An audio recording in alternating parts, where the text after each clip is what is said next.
يا شهيد يا حق يا وكيل يا قوي يا متين يا ولي يا حميد يا محصي يا مبدي يا معيد يا محيي يا مميت يا حي يا قيوم يا واجد يا مجيد يا وحيد يا أحد يا صمد يا قادر يا مقتدر يا مقدم يا مؤخر يا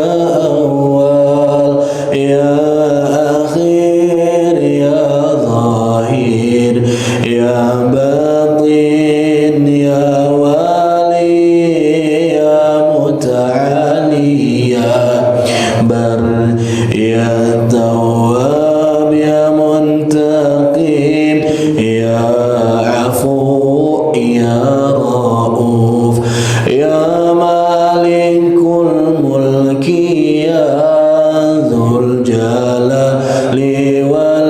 والإكرام يا مقسط يا جميع يا غني يا مغني يا مانع يا ضار يا نافع يا النور يا هادي يا بديع يا بقي يا وارث يا رشيد يا صبور يا الله يا الله اللهم صل على سيدنا محمد اللهم صل على سيدنا محمد وأشغل الظالمين بالظالمين وأخرجنا من بينهم سالمين وعلى آله وصحبه أجمعين اللهم صل على سيدنا محمد اللهم صل على سيدنا محمد وأشغل الظالمين بالظالمين وأخرجنا من بينهم سالمين وعلى آله وصحبه أجمعين Allahumma salli wa sallim wa barik alaih. Baik jemaah sekalian, kita akan bacakan bersama surah Al-Alaq ya di halaman ke-597 nomor surat ke-96. Nomor surah ke-96. Kita akan awali dengan isti'adzah dan juga basmalah bersama-sama. A'udzu billahi minasy syaithanir rajim. Bismillahirrahmanirrahim. Iqra bismi rabbikal ladzi khalaq. Khalaqal insana min 'alaq. Iqra wa rabbuka الأكرم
خاطئة فليدع ناديه سندع الزبانية كلا لا تطعه واسجد واقترب صدق الله العظيم سمعنا وأطعنا غفرانك ربنا وإليك المصير. Para jemaah sekalian, alhamdulillah telah kita baca bersama suratul Alaq, ya, menjadi surah yang pertama kali diturunkan oleh Allah Subhanahu wa taala kepada nabi kita. Yang sebelumnya kita telah membahas di ayat yang pertama Allah perintahkan Iqra, bacalah oleh engkau Bismi rabbikal ladzi khalaq, dengan menyebut nama Rabb yang menciptakan, yang mengatur, mengurus, merawat, mempergilirkan seluruh menjadi seimbang. Alladzi khalaq, Allah Rabb yang telah mencipta. Alladzi khalaq di sini tidak disebutkan Allah menciptakan apa. Maknanya kalau ada sebuah kata kerja tanpa diberikan keterangan objeknya, berarti bisa dipastikan objeknya itu umum. Alladzi khalaqa, yang Allah telah mencipta. Mencipta apa? Seluruh segala sesuatu hal yang kita lihat ataupun yang kita tidak lihat, dari penciptaan langit dan bumi, seluruh yang ada di dalam isinya Allah telah ciptakan itu semuanya. Khalaqal insana min 'alaq, baru di ayat yang kedua lebih spesifik Allah Subhanahu wa taala ungkapkan Allah yang telah menciptakan manusia. Karena pada saat itu orang-orang kafir Quraisy, mereka yakin, mereka tahu, mereka kenal bahwa yang mencipta mereka adalah Allah, tapi tidak mau turut, tidak mau ibadah hanya kepada Allah. Maka dari itu Allah ingin menegaskan kembali, sok kalian sudah percaya bahwasanya Allah yang mencipta, tinggal kalian ibadah pun hanya kepada Allah. Min 'alaq, dari segumpal daging, dari segumpal darah. Di sini disebutkan salah satu proses dari penciptaan seorang manusia. Di ayat yang keempatnya yang dibahas juga Iqra, ini adalah ungkapan baca yang kedua. Ada yang menyebutkan bahwasanya di sini adalah penekanan, sebagaimana kita jikalau ingin mendapatkan sesuatu, ingin didengar ucapannya, mungkin tidak hanya cukup satu kali. Ketika kita berikan arahan, penjelasan, deskripsi, bayin kepada orang, mungkin dia tidak mampu menyerap informasi kalau hanya sekali. Tapi kalau dikuatkan dengan 2 kali, insya Allah. Ada juga yang menafsirkan bahwasanya Iqra yang kedua ini membaca, tapi untuk diperdengarkan, sebagaimana Nabi Muhammad SAW membacakan firman-firman Allah, firman-firman Tuhan yang Maha Kuasa, itu dengan memperdengarkan firman itu kepada orang-orang. Jadi bacaan itu bukan hanya berikan dampak, faidah dan manfaat untuk kita yang membaca, tapi bisa disalurkan, bisa ditransferkan, bisa disebarkan kepada orang-orang yang nantinya mereka mendapatkan manfaat. Inilah konsep bagi seorang yang berilmu, yang ingin dikategorikan ilmunya itu bermanfaat. Nah, ilmu yang bermanfaat itu bukan hanya sekedar seseorang dia tahu dan dia mengamalkan, namun harus sampai menjamah dan menyentuh terhadap tingkat bagaimana dia menyampaikan. Tong sok istilahna pedit kanu ilmu mah tong disimpen ku nyalira. Ya, sekarang itu luar biasa Pak. Kalau bapak-bapak nih sering lihat di YouTube, itu ada salah satu channel ya yang membahas mengenai bagaimana kisah suksesnya para pebisnis yang mungkin menurut kita bisnisnya kecil, sepele dan tidak seberapa, tapi ternyata ketika dibongkar, ketika diobrolkan, diwawancara, dikupas tuntas, tina basring Pak, sadinten itu bisa 100 juta omsetnya. Ya, sekali goreng itu bisa sampai 1 ton. Awalnya dia hanya sebagai buruh pabrik, seorang teteh-teteh, pulang ketika setelah dapat gaji itu disisihkan 200-300 ribu. Terus ke mana? Ke pasar diceritakan gitu. Meser basreng, meser minyak, meser bumbu. Ngadamelan we heula sakedik. Ditawar-tawarkeun karena rencangan. Mulai masuk sekarang ada marketplace, tawarkan secara online, ternyata berkembang sampai sekarang luar biasa. Tina basreng. Ada yang dari bakso, ada yang dari itu teh sudah dikupas tuntas sekarang teh. Kalau menurut kita mungkin ulah di bebeja atau eta mah rahasia dapur. Kan berpikir seperti itu ya. Tapi saya luar biasa kok ada orang yang mau memberitahu resep ya, sampai ke detail gitu. Misalkan basona sakieu acina teh kudu kieu, dagingna sakieu, uyahna sakitu. Dipasian terang sadayana. Tapi saya yakin satu hal, Pak. Walaupun semua bahan-bahan dan olahannya sama, tapi nu ngabentenkeun teh panangan nu ngadamelna.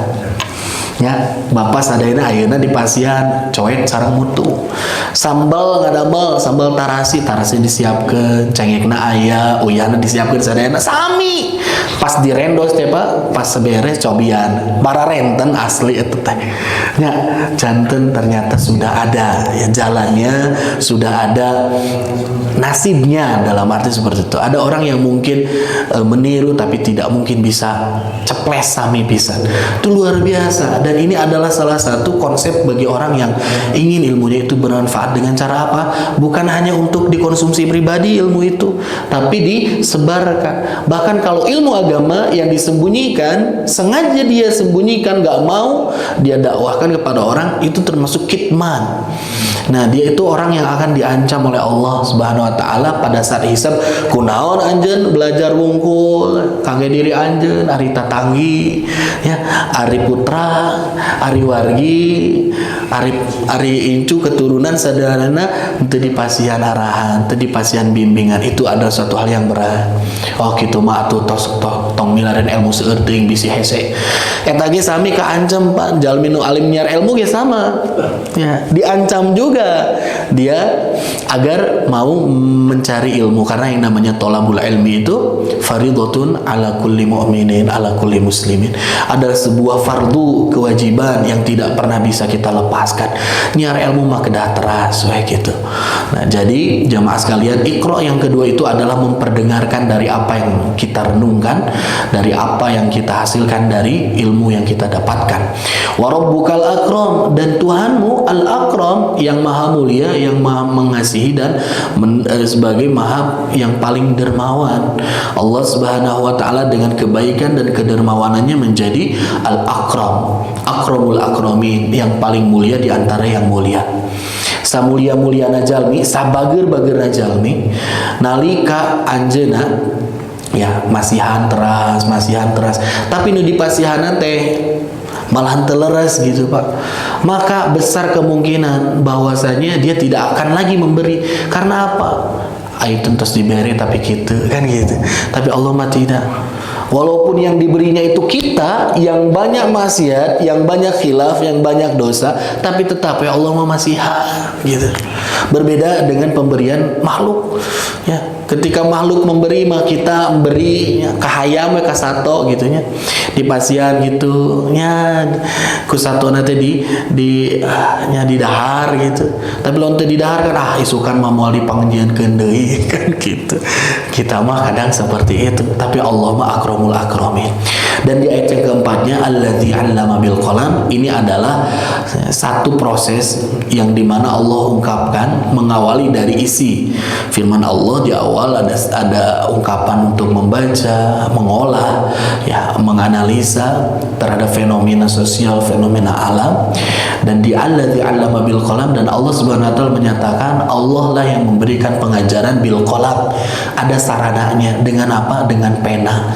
Dengan pena. Yang kemarin kita telah bahas, ada banyak keunggulan pena dibandingkan seseorang dia menghafal ilmu hanya di otak, dibandingkan seseorang hanya menghafal ilmu di lisan. Tapi ketika ilmu itu bisa dituliskan, ketika ilmu itu bisa torekan dalam bentuk hal yang bisa terus bermanfaat, maka itu manfaatnya lebih panjang ya. Nah, makanya kalau ingin senantiasa hidup selamanya, maka menulis. menulis, insya Allah dikenang. Cuman sekarang teh banyak yang apa ya istilahnya mah ngobrol lah dosen-dosen itu. Sekarang mah para dosen teh sudah kirang semangat untuk menulis buku. Ayeuna saya ngadamel buku nulis sakieu. Capek nulis teh, perlu perjuangan, tapi nggak jadi. Nu maca. Mahasiswa nage tos teu mararaca. Kan ada harapan kalau udah nulis buku nanti bisa dijual, dapat keuntungan royalti dan sebagainya gitu ya. Sekarang mah sudah tidak terbayang gadinya sahanu bade maca. Tos daek maca gitu, tos alhamdulillah gitu. Komode meser, masih teh berat. Barudak mahasiswa ayeuna mah nanaon PDF. Nanaon e-book kan gitu. Jadi sekarang teh giro untuk semangat untuk menulis teh aduh cenah dosen teh lamun teu karena ku eta cenah urusan pangkat. Karena untuk administrasi sigana mah berat cenah gitu, Pak. Ya, jadi kolam di sini sudah mulai ditinggalkan sedikit demi sedikit. Ya. Maka dari itu jemaah sekalian sebetulnya sangat penting sekali kita menuliskan segala sesuatu hal yang penting. Yang namanya memori manusia mah ya kadang ada lupanya, kadang lagi lemot gitunya, kadang lagi ngedown ya. Ya, sangat terpengaruhi dengan kondisi mental ataupun hati. Sapinter-pinternya jalmi IQ-nya luar biasa, Pak. Ketika ujian ya, ketika ujian dia dapat kabar bahwasanya ibunya sakit gitu kan ya. Nalika ujian kan moal bakal fokus. Ada orang yang luar biasa pintarnya ketika ujian hari H karena saking memporsir diri untuk ngapalkeun pas di hari H malahan puyeng sakit kan hasilnya jadi buruk juga. Itu adalah ya otak manusia itu sangat terpengaruh dengan kondisi jasad, badan dan juga psikisnya. Maka dari itu kalau ditulis ilmu itu insya Allah lebih langgeng. Allah sudah berikan dengan cara kolam. Di ayat kelima ini adalah ayat yang akan kita bahas ya. Insya Allah ini ayat terakhir. Sebelumnya kita kan bahas secara rinci satu ayat. Nah selepas itu di tahun baru nanti kita akan selesaikan dengan cepat dari ayat yang ke-6 sampai ke-19. Apa sana firman Allah di ayat yang kelima ini jemaah sekalian? Kata Allah Subhanahu wa taala menutup dalam firman pertama yang diberikan kepada nabi kita, "Allamal insana ma lam ya'lam." Kata Allah Subhanahu wa taala, "Allama," dia yang telah mengajarkan al-insana kepada manusia ma lam ya'lam, apa-apa lam yang belum ya'lam diketahui oleh manusia. Jadi yang pertama, para ulama bersepakat seluruh ilmu yang diketahui, yang didapatkan, yang diolah dalam pikiran manusia itu adalah datang dari Allah Subhanahu wa taala. Hakikatnya, Pak. Dan Allah Subhanahu wa taala Al-Alim, yang Maha mengetahui terhadap segala sesuatu. Pengetahuan manusia terhadap sesuatu itu terbatas. Yang namanya profesor, dia mengetahui banyak sekali dari hal yang kecil. Kan dia ahli dalam bidang ini aja, dia tahu banyak dalam bidang ini, tapi bidang itu mah tak apal. Ya, ada seorang ahli dalam masalah nuklir, ya, diajak ngobrolkan masalah air, dia tidak tahu. Mungkin sedikit pengetahuannya. Ada ustadz pun spesialisasinya banyak. Ada yang bergerak di masalah syariah, ada yang bergerak di masalah dakwah, ada yang bergerak dia di masalah muamalah. Itu banyak spesialisasinya. Makanya nggak bisa semuanya ya istilahnya orang mah ngarawuku siku teh moal tiasa. Manusia mah gitu. Tapi Allah Subhanahu wa taala mengetahui segala sesuatu dari segalanya. Itu adalah Allah Subhanahu wa taala. Maka ilmu yang turun ke dalam diri, dalam benak, dalam hati seorang manusia, diolah dalam fikir dan akalnya, itu adalah datangnya hakikatnya dari Allah Subhanahu wa taala.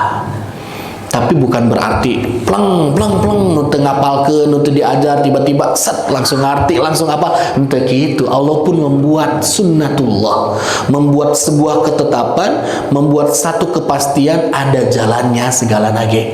Seperti air yang mengalir senantiasa ke bawah, memang hukumnya sudah Allah buat seperti itu. Kalau orang dia pengen pintar, ya dia harus banyak-banyak baca. Dia harus banyak-banyak menganalisa. Kalau orang dia pengen fasih baca Quran, ya seperti kita, banyak latihan. Gak bakal bisa itu orang yang misalkan pengen fasih tapi gak latihan dulu, ya, kecuali orang Arab. Terus para rasa ya pada unggal dinten ku bahasa Arab gitu ya Pak. Tapi tetap saja secara rincinya lebih khususnya itu harus ya ditalkin oleh ustadznya, ya diberikan pengajaran oleh ustadznya secara langsung. Nah, jadi jamaah sekalian, kembali lagi bahwasanya kita bisa tahu, kita bisa mengolah sesuatu dalam pikiran kita. Pada dasar dan hakikatnya itu adalah allama dari Allah Subhanahu wa taala. Adalah bentuk pengajaran Allah yang Allah berikan. Hakikatnya ilmu itu datang dari Allah Subhanahu wa taala. Makanya tidak salah ketika kita belajar, kita berdoa kepada Allah, Rabbi zidni ilman. Ya Allah, tambahkan untukku ilmu. Mintanya sama yang punya ilmu kepada Allah Subhanahu wa taala. Warzuqni fahman. Ya Allah, rizkikan, anugerahkan kepada diriku pemahaman. Ya, ada orang tahu ilmunya, teorinya, tapi dia nggak paham terhadap teori yang dia hafal. Ada yang seperti itu. Tapi akhirnya nanti balik ngerti tapi tak hafal teorinya. Ada yang seperti itu ya, seperti kita mendengar satu kata yang sudah familiar gitu ya, dalam benak kita terus paham maksudnya mah eta gitu, tapi ketika dijabarkan mah duka ada hanya gitu gitu. Ada yang seperti itu, dan itu adalah kuasa Allah Subhanahu wa taala untuk memberikan ilmu dan juga memahamkan seseorang terhadap ilmunya. Ya, apapun itu adalah bukan hanya ilmu agama aja mas sekalian, ilmu penunjang untuk kehidupan manusia itu pun pada hakikatnya diberikan oleh Allah Subhanahu wa taala, sang pemilik ilmu. Itu yang pertama. Yang kedua, kata Syekh Imam Al-Qurtubi menyebutkan, kalau kita tahu yang memiliki ilmu adalah Allah dan seluruh ilmu yang dimiliki oleh manusia itu adalah kehendak dan kuasa Allah memberikannya, maka pertama harus sadar diri ilmu kita itu sedikit di hadapan Allah Subhanahu wa taala. Semakin sadar dan tunduk, kita tahu dari hal yang kecil, banyak aspek-aspek, banyak hal-hal di luar itu yang belum kita ketahui, sekecil apapun ya gitu jamaah sekalian. Kita nggak tahu tuh bagaimana proses ketika pohon itu dia mulai mengering, kunaon bet mengering, nah segala macam, nggak semua orang tahu. Secara spesifiknya, secara khususnya orang nggak tahu, hingga akhirnya daun-daun itu berjatuhan, waktunya sudah ditetapkan oleh Allah. Anu di luhur heula, anu di handap heula, anu di tengah heula, sadayana tos diatur ku Allah. Berijeu ya, tumbuhan tengah nungkul sanes sungkul hiji tapi banyak, dan Allah mengetahui kapan dia gugurnya. Walaupun di tengah hutan yang tidak ada seorang pun yang menjamahnya, tapi Allah mengatur itu semua dengan ilmunya. Itulah adalah kekuasaan Allah Subhanahu wa taala dibanding kita yang belum apa-apa. Sedikit saja, jangan ada sombong dalam keilmuan taeta. Namun istilah Pak Asep manya ilmu pandita hanya Pak Asepnya semakin berisi semakin merunduk. Itu hakikatnya orang yang memiliki ilmu. Ya, jadi sanes semakin diisi teh semakin hapa taya isian teh sombong gitu dengan ilmunya. Ada arogansi intelektual yang hadir dalam hatinya. Itu bukanlah sesuatu hal yang harusnya ditampilkan bagi seorang manusia terhadap Tuhannya. Itu jadi jangan sombong dengan apa yang kita tahu, sedikit saja. Dan kalau misalkan apa yang kita tahu itu menjadi sebuah kebenaran yang kita yakini, dan padahal itu menyelisihi apa yang Allah inginkan di dalam Al-Quran dan Sunnah, jangan tetap ikut terhadap apa yang kita yakini.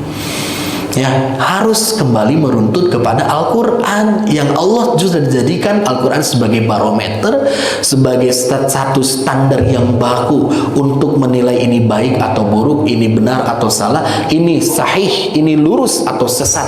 Itu adalah Al-Quran. Maka dari itu Al-Quran disebut dengan Al-Furqan, yang akan membedakan segala celah yang buruk dan juga hal yang baik itu dengan Al-Quran. Jamaah sekalian, allama di sini Allah Subhanahu wa taala sebagai pemilik ilmu yang memberikan pengajaran kepada siapa? Al-insana, kepada manusia. Nah, manusia di sini teh para ulama berselisih pendapat. Setidaknya ada 3 pendapat jamaah sekalian. Imam Al-Qurtubi sebutkan, yang pertama yang dimaksud al-insana di sini adalah manusia pertama yang diciptakan oleh Allah Subhanahu wa taala. Lebih spesifiknya yang diberikan ilmu oleh Allah Subhanahu wa taala secara langsung itu adalah manusia yang pertama, yakni Nabi Adam alaihis salam. Dan Nabi Adam alaihissalam dikisahkan ya di dalam Al-Quran, direkam tuh dari ayat 30, 31, 32 sampai yang ke bawahnya. Namun ini ada yang lebih khususnya di ayat yang ke-31. Kata Allah Subhanahu wa taala, a'udzubillahi minasyaitonirrajim, wa 'allama Adamal asma'a kullaha. Kan tadi allamal insana, tadi dia mah wa 'allama Adama. Jadi disebutkan yang dimaksud insan itu adalah Nabi Adam. Jadi Allah Subhanahu wa taala yang memberikan ilmu kepada siapa? Kepada Nabi Adam, al asma'a kullaha. Apa ilmu yang pertama kali Allah berikan kepada Nabi Adam? Itu asma. Asma teh naon, Pak? Sanes nami tatanggi urangnya Ibu Asma. Asma sanes. Al asma itu adalah jamak dari ismun. Ismun itu hartosna nami. Al asma teh jamakna berarti nama-nama. Seperti yang kita tahu al asmaul husna. Nah, al asma nama-nama, al husna yang baik. Kalau kita bacanya al asmaul husna, itu maknanya nama-nama yang baik. Tapi kalau kita sebutnya asmaul husna, nama-namanya si husna, hartosna gitu. Kalau lihat dari gramatikal bahasa Arab, karena susunannya mudhof ilaih. Bukan naat man'ut, bukan sifat mausuf ya. Nah, jadi jamaah sekalian, ini disebutkan apa yang Allah ilmukan, berikan ilmu kepada Adam itu adalah al-asma, nama-nama yang sangat banyak. Bahkan disebutkan dengan ungkapan kullaha, sadaya nami. Ini terjadi pada saat apa? Pada saat ya di ayat sebelumnya itu Allah Subhanahu wa taala berinisiatif untuk menciptakan makhluk baru yang disebut manusia, yang dia akan menjadi khalifah nanti di muka bumi. Maka dari itu ada ungkapan direkam, malaikat itu bertanya, kenapa diciptakan? Padahal menurut perkiraannya malaikat pada saat itu, mayyufsidu fiha wa yusfikud dima. Manusia itu nanti ya bakal saling membunuh, suka menumpahkan darah, berkonflik senantiasa, merusak gitu. Dan memang kenyataannya seperti itu ya sekarang. Ya, jadi ini adalah ungkapan dari malaikat yang menyaksikan terhadap Allah Subhanahu wa taala, bukan menyaksikan, ingin bertanya kepada Allah Subhanahu wa taala kenapa dengan perkiraannya itu. Wa nahnu nusabbihu bihamdika wa nuqaddisu lak. Ya. Padahal kami itu ya Allah, makhluk yang Engkau ciptakan yang senantiasa bertasbih selalu kepada Engkau, dan kami itu senantiasa mensucikan Engkau. Bahasa orang nama kurang naon deui kami teh gitu malaikat itu. Karena betul Pak, malaikat luar biasa, ada Allah ciptakan dengan spirit ketaatan, tidak pernah ada satu momen waktu pun yang dibuat lalai kepada Allah Subhanahu wa taala. Bahkan dalam riwayat ada malaikat diciptakan dari awal ruku sampai ke hari kiamat ruku terus. Tak istilah cangkel ya Allah begitu. Hoyong nyarande heula, leson heula, tong sujud wae, leneng ieu teh gitu. Henteu malaikat mah ya. Bahkan malaikat Israfil pun yang kita anggap sebagai tugas yang paling mudah, tugasnya kan 2 kali. Naon niupkeun sangkakala. Israfil pada saat alam dunia hancur gitu ya. Udah hancur semuanya, tiup lagi bangun. Kan 2 kali tugasnya, menurut kita paling gampangnya, tapi ternyata dari pertama kali Allah Subhanahu wa taala perintahkan kepada malaikat Israfil untuk meniupkan sangkakala nanti kiamat, malaikat Israfil sudah siap menempelkan mulutnya di sangkakala sambil melihat ke atas, menunggu permintaan dan perintah dari Allah untuk meniupkannya. Malaikat Israfil nggak mau sedikit pun, sejenak pun eureun heula misalkan calik heula ka mana heula karena takut lalai nalika bilih pas anjeunna teu nuju siap-siap niup sudah ada perintah dari Allah, nggak mau lalai sedikit pun. Janten ayeuna teh tos siap we gitu. Kabayangnya ya, urang mah salat 5 menit ge gitu. Tatihna misalkan ulah sadayana tatihna 5 menit gitu tah. Maca surat nu rada pararanjang. Ih si ustad meuni teu apal ieu teh tos sarepuh teu ieu teh tos sarepuh jamaah teh gitu. Tos menuju tarariris ieu teh aduh sudah. Iya tunuh saya jabat subuh ya. Mun itu iya pisan sana. Nah jadi jamaah sekalian itu adalah malaikat. Hingga akhirnya Allah Subhanahu wa taala menjawab ya kegelisahan malaikat dengan ungkapan apa?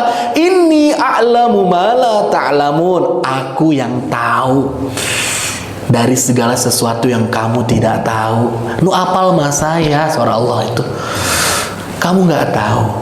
Hingga akhirnya bukti yang Allah berikan itu dengan cara apa? Ketika Allah sudah sempurnakan Nabi Adam dengan penciptaannya, maka Allah berikan, transferkan ilmunya, yaitu dengan al-asma, nama-nama naon? Kata para ulama, nama-nama seluruh benda yang ada di bumi dan di langit. Seluruh nama. Kurang mah dihitung teka hitungnya. Ieu mah apal jeung nami-namina deh. Jangankan dari segala sesuatu yang ada di muka bumi, apel we varietasna kan teu apal gitu mah. Buah we dengan kan aya mangga teh mangga kaweni ya. Aromanis ge aromanis Bali, aromanis mana heula kan seueur eta teh.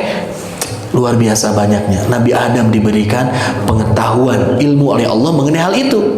Sehingga jamaah sekalian, tsumma 'araduhum 'alal malaikah.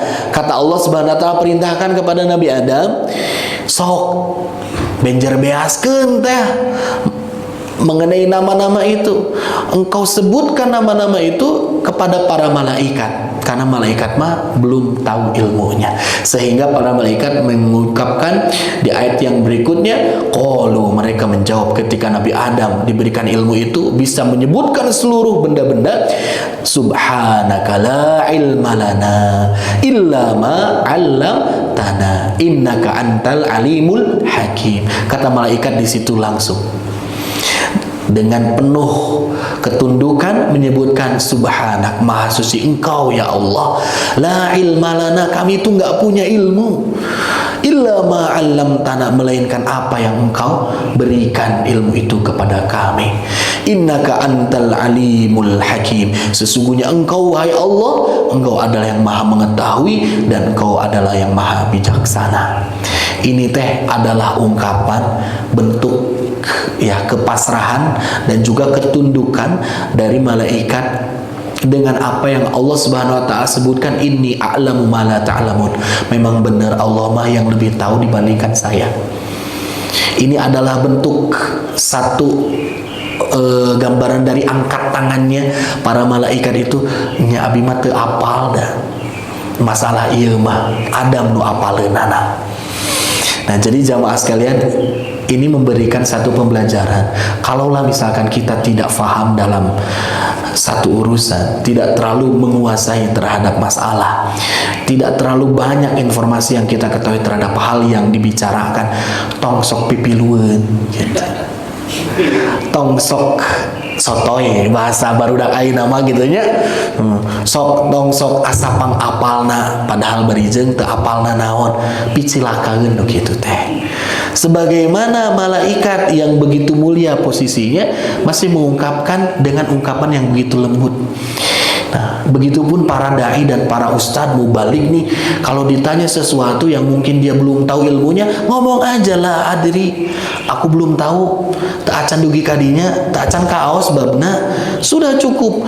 Tong barijeung ngajawab karena naon? Sabab ku izin mah nya ustadz teu apal masalah nu kieu gitu. Kalau mun teu kajawab batur arapaleun elmuna can nepi ka dinya pamor atuh turun. Kan ada yang berpikir seperti itu, Pak. Nah, ini tuh jangan hal-hal yang seperti ini teh. Kalau memang nggak tahu ya sudah, bilang aja la adri. Imam Malik jamaah sekalian hidup pada abad ketiga Hijriah yang menjadi pusat sumber keilmuan masyarakat Mekah dan Madinah, dan nama Imam Malik itu sudah terdengar seantero jagat. Para kaum muslimin itu ingin langsung bertemu dengan imam yang begitu mereka kagumkan. Atas apa? Keilmuan yang dimiliki oleh Imam Malik.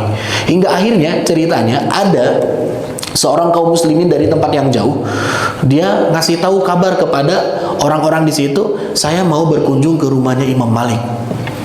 Apakah ada yang ingin menitipkan sesuatu kepada beliau? Ternyata naritip, tapi sanes naritip masihan korma, sanes naritip masihan Kak Maman, tapi masihan naon soal dan pertanyaan. Karena ada beberapa masalah yang sangat pelik yang belum bisa dipecahkan pada saat itu, dan mereka berharap itu bisa dipecahkan oleh Imam Malik. Hingga akhirnya seorang delegasi ini mendapatkan 70 pertanyaan, Pak.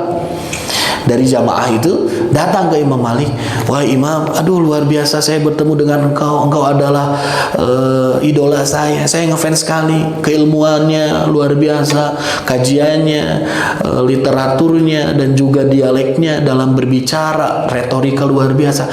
Saya pengen pisan ketemu, alhamdulillah ayeuna tiasa pendak. Alhamdulillah sorry Imam Malik teh. Ini saya punya titipan. Naon sedang dipasihkeun beberapa lembar surat. Tulisan di dalamnya ada 70 soal pertanyaan, dibacakan satu-satu kepada Imam Malik. Imam Malik, pertanyaan yang pertama, bagaimana hukumnya mengenai ini? Kata Imam Malik, lah adri, aku nggak tahu. Oh, apa? Coba pertanyaan kedua, kumaha pami masalah iya?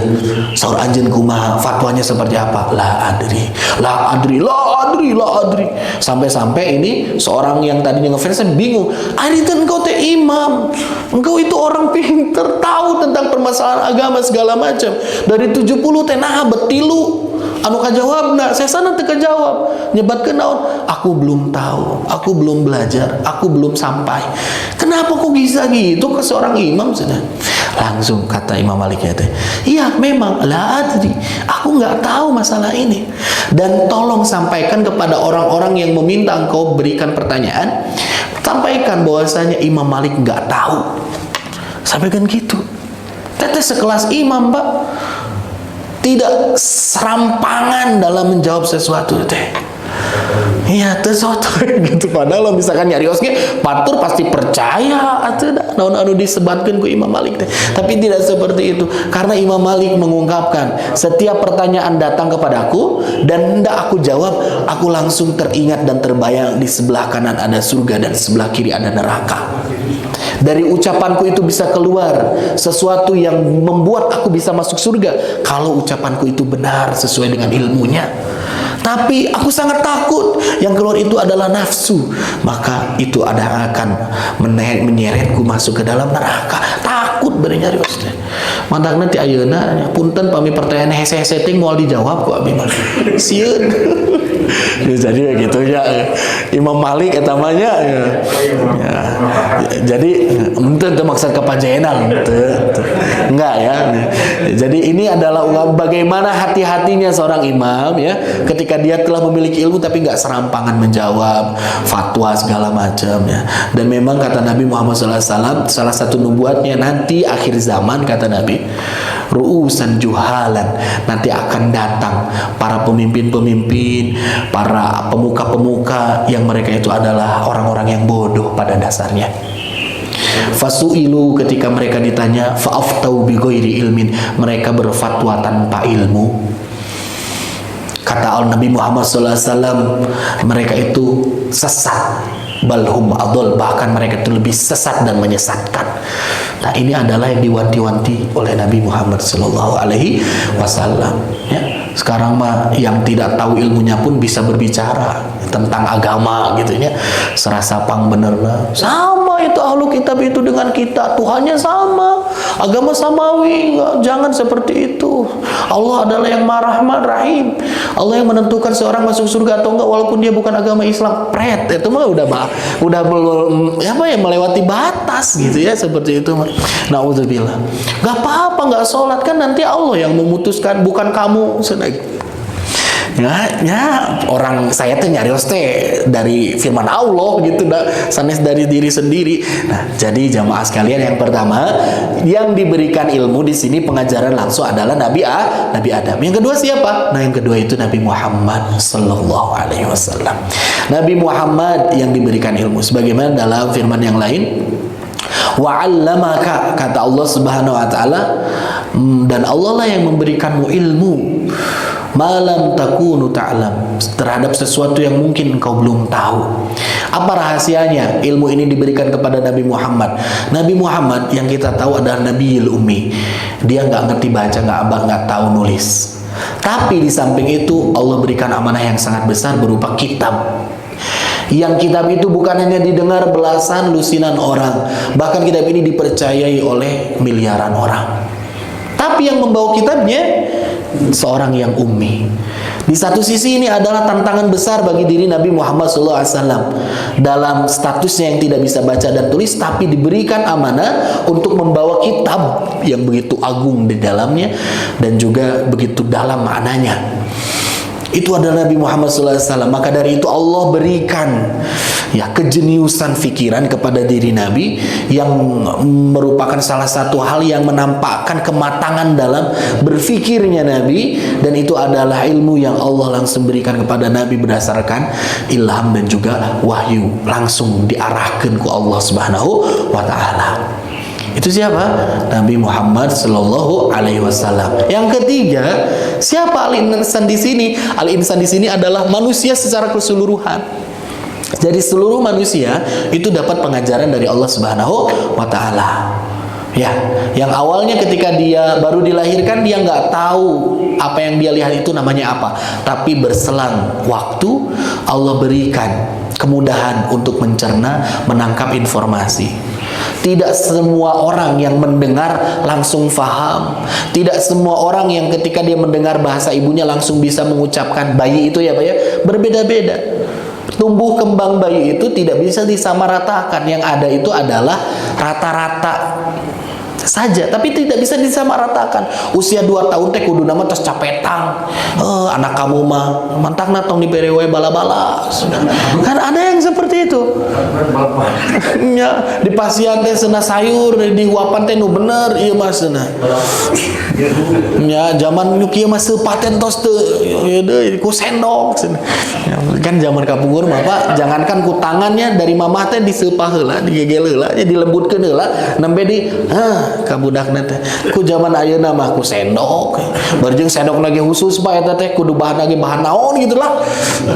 Budak teh langkung riweuh tibatan bapana eta. Nah, jadi jamaah sekalian ya, kembali lagi, jadi seluruh manusia itu yang diberikan pengajaran Allah yang awalnya nggak tahu dia jadi tahu. Dan juga tingkat untuk menangkap sesuatunya pun intensitasnya berbeda-beda. Ada yang sekali baca langsung paham, ada 2 kali baru paham. Aya nu maca we terus tapi itu paham. Itu adalah kehendak dari Allah. Kita apa? Kita mah tugasnya ikhtiar macana, kita mah diajarna, sumpingna, bari jeung apal atau henteu, ngarti atau henteu mah eta mah kuasa ti Allah gitu ya. Tapi insya Allah manjada wajada gitu. Lamun diseringan mah anu teu apal ge nya jadi apalah insyaallah. Jadi seperti itu, semua manusia ini mendapatkan pengajaran dari Allah Subhanahu wa taala. Malam ya'lam, terhadap sesuatu yang belum mereka ketahui sebelumnya. Nah, jangankan manusia dengan ilmu menjadi tinggi taraf hidupnya. Karena ilmu manusia bisa lebih mendapatkan posisi yang bagus ketika dia hidup di dunia. Dugikeun ka sato palamun ilmuwan mah eta teh berharga. Soga bentenkeun antara monyet di doger monyet jeung monyet nu sok aya di leuweung beda.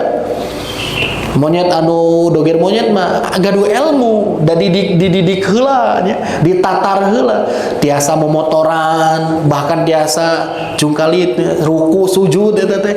Nah, akhirnya apa? Dia menghasilkan, kan jadi lumayan dapat penghasilan. Ada suatu hal yang menjadi naik taraf hidupnya. Satu gitu naik taraf hidupnya. Bahkan di Al-Qur'an apa disebutkan? Gogog, Pak. Gogog yang berilmu dalam surah Al-Maidah kalau nggak salah ya, nanti kita coba cek ya kisahnya. Anjing yang dia memiliki ilmu itu berbeda dengan anjing yang nggak punya ilmu. Emang ayah anjing nu gaduh ilmu?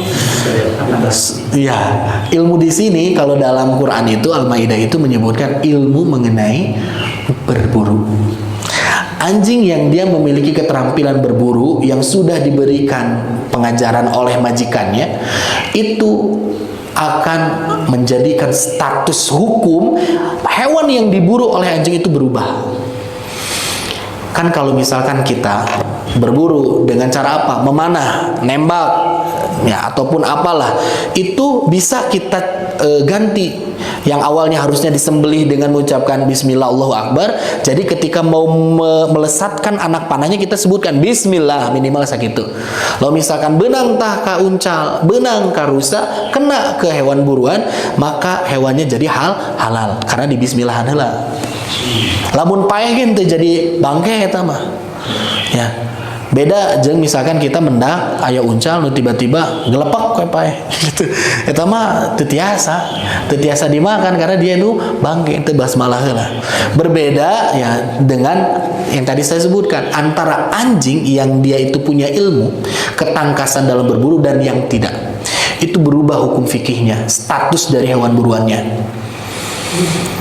Kalau misalkan bapak-bapak sekalian memiliki anjing, itulah bapak-bapak nusanesnya ada yang memiliki anjing untuk berburu. Nah udah gitu dia dapat nih kek gitunya, hingga akhirnya dia bawa hewan buruannya kepada majikannya. Nah maka caranya apa? Caranya itu agar menjadi status hewan yang diburu jadi halal ya, itu disebutkan ketika dilepaskan dari gigitan hewan anjingnya itu Bismillah. Nah, jadi pas ngelepaskeun Bismillah. Nah, itu jadi halal hewannya. Oh nya itu eta mah haram secara zat berbeda ya Pak ya. Ini yang maksudnya halal secara zatnya. Gitu ya, uncal gitu nya, kelenci, ayam gitu. Nu kitu maksudnya teh. Nah, itu menjadi halal karena apa? Tapi berbeda kalau misalkan kita sedang di hutan, tiba-tiba kita melihat ada gogok liar yang dia itu ngagegel hewan buruannya, setelah itu ditinggalkan begitu aja, maka dia jadi mayit tuh. Padahal dua-duanya yang tadi anjing nu ilmuwan jeung nu teu ilmuwan sami-sami dia bawa hewan yang sudah mati. Yang pertama menjadi halal, yang kedua menjadi bangke, jadi haram. Kunaon? Ada yang menyebutkan juga karena apa?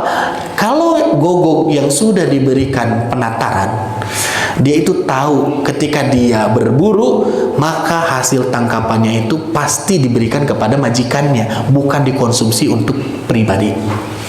Tapi lawan gogok liar yang kita dapatkan di hutan, dia bawa-bawa kelenci, udah gitu cuma diulin-ulin ke nungkul, toh saya dibiarkan, maka kelencinya jadi haram. Karena tidak si gogok eta teh gaduh ilmu teu paker majikan eta mah kangge pribadi manehna sorangan. Nah, gitu ya Pak ya. Jadi ini apa? Ini karena saton nu gaduh ilmu, nuntos di training. Dia berubah. Tarafnya berubah, apalagi manusia yang lebih mulia dibandingkan hewan apapun. Ketika manusia itu diisi dengan ilmu, maka dia akan lebih berdaya, berguna, bermanfaat, dan bernilai dalam hidupnya. Ari ilmu naon? Ilmu seluruh ilmu. Baik ilmu agama ataupun ilmu fun yang umum, ketika orang itu dia punya ilmu, maka dia akan lebih tinggi posisi dan martabatnya gitu Pak. Jadi ngajarkeun ieu teh ayat kalimat teh ku ilmu. Kalau mau mendapatkan apa yang kita harapkan di dunia ini, ingin baik kehidupan kita, maka caranya dengan ilmu. Sebagaimana ada ungkapan menyebutkan siapa yang ingin dunia fa alaihi bil ilmi. Kalau nggak salah ini ungkapan dari siapa ya, hadis atau perkataan ulama saya lupa. Kalau misalkan ingin mendapatkan dunia, maka kuncinya dengan ilmu. Wa man yuridul akhirah, siapa yang ingin akhirat, kuncinya dengan apa? Dengan ilmu. Siapa yang ingin keduanya, dunia dan akhirat, maka kuncinya adalah dengan ilmu. Tah gitu. Cekap heula panjenengan Bapak-bapak sekalian untuk kajian kita menamatkan ya di ayat yang kelima. Insyaallah setelahnya kita akan bahas lebih cepat. Panjenengan sakitu nu tiasa kahaturkeun, hapunten samudaya kalepatan. Apabila ada yang ditanyakan, ditambahkan mengenai hal ini, waktu dan tempat dipersilahkan.